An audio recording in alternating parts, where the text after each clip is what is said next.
de pe acest canal, în care vom face un furnace automat și un sistem de sortare a itemelor.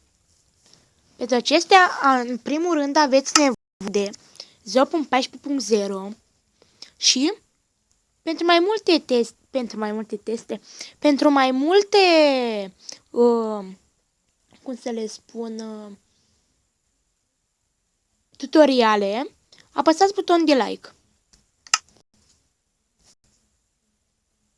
Mai întâi vom face furnace-ul automat.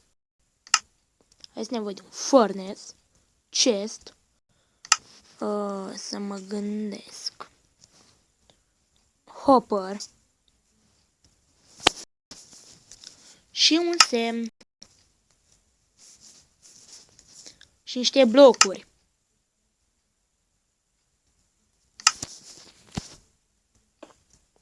Mai întâi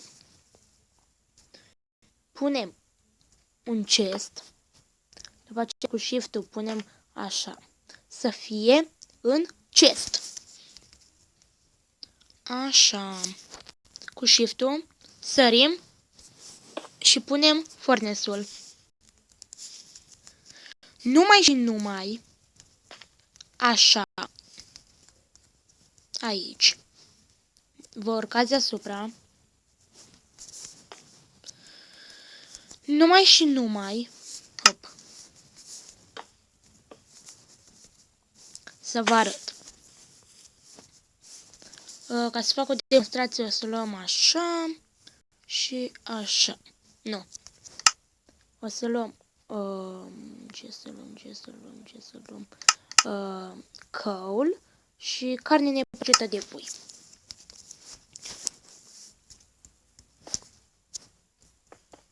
Așa.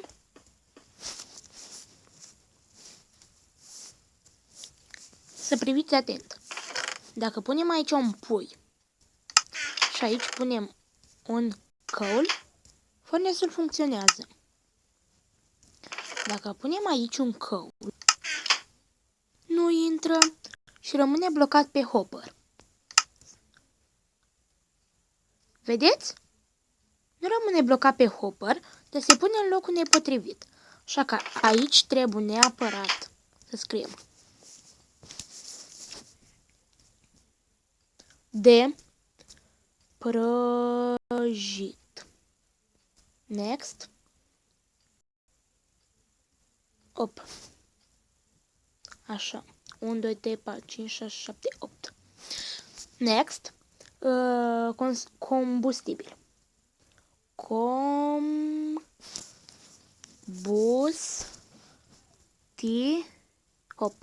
Combustibil. Next. Pagina a doua. Ăsta. Și ăsta. Next. X. De prăjit și combustibil. Vedeți? Aici avem puiul. Acesta este primul tutorial. După tutorialul 2. Acesta este puțin mai lung.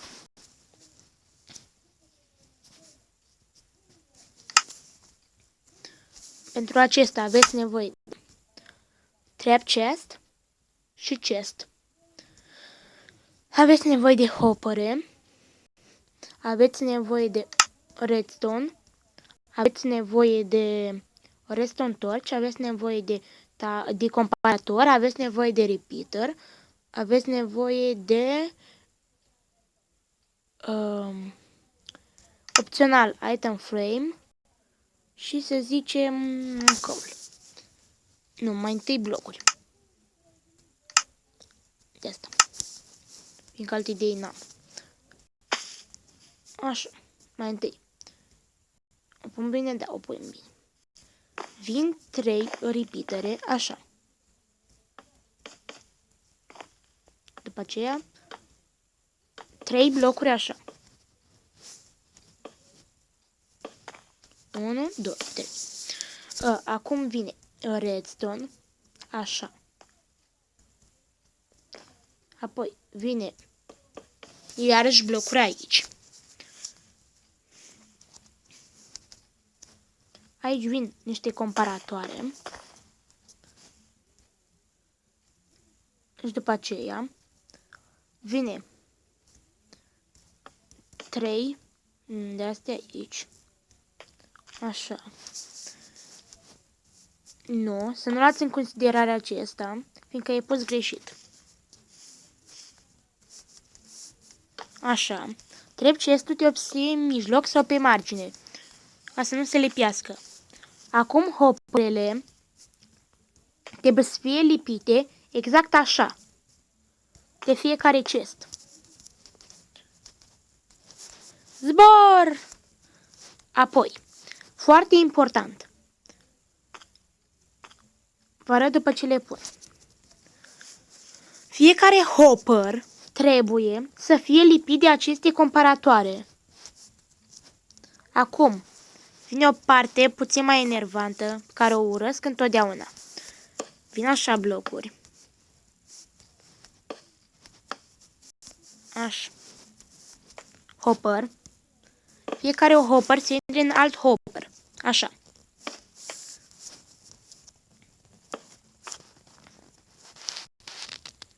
Acestea spargem. Aici va veni un chest. După aceea zburăm, ne urcăm aici. Aici pot să vină 2 sau un chest. Cu shift. Așa. Acum vin. Zicem, aici vreau să am coal, diamond și aici fer.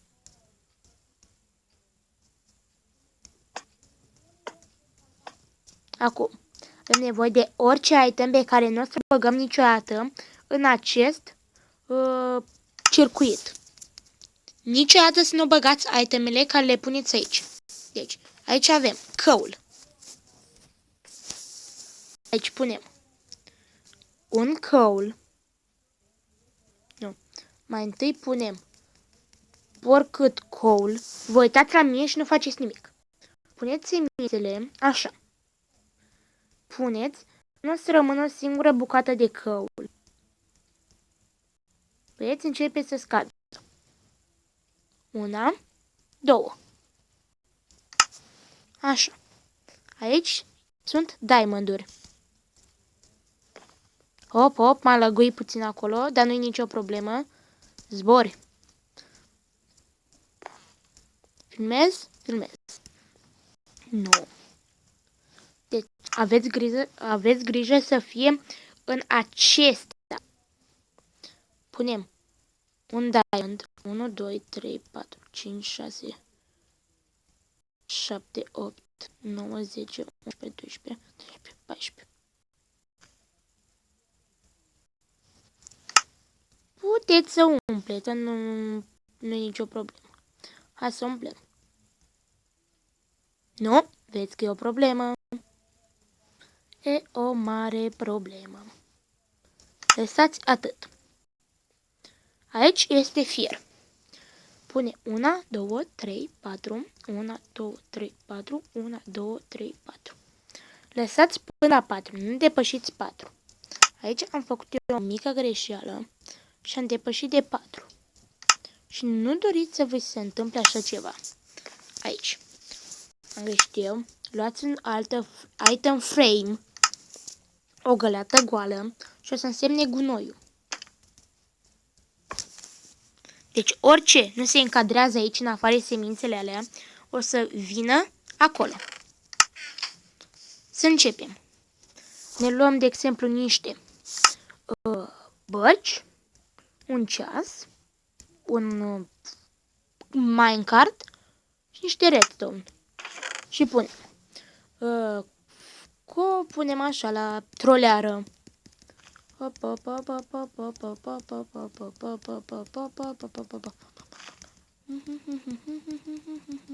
Ajungem. Acum așteptați să se umple sau puteți plecați. Nu contează. Să nu luați în vedere lucru, fiindcă nu se iau de aici. Acesta este un bug din noua versiune. Dacă ne ducem acum, e gol. Acum să facem testul. Căul. Da, pusesem eu cu una mai mult. Aici, diamond. 10 diamond. Aici, 4 fier. Și aici, gunoaiele. Acesta a fost tutorialul de azi. Lăsați un like, un coment și spuneți ce altceva vreți să fac din redstone. Ne vedem data viitoare cu un nou episod. La revedere, toată lumea! Pa!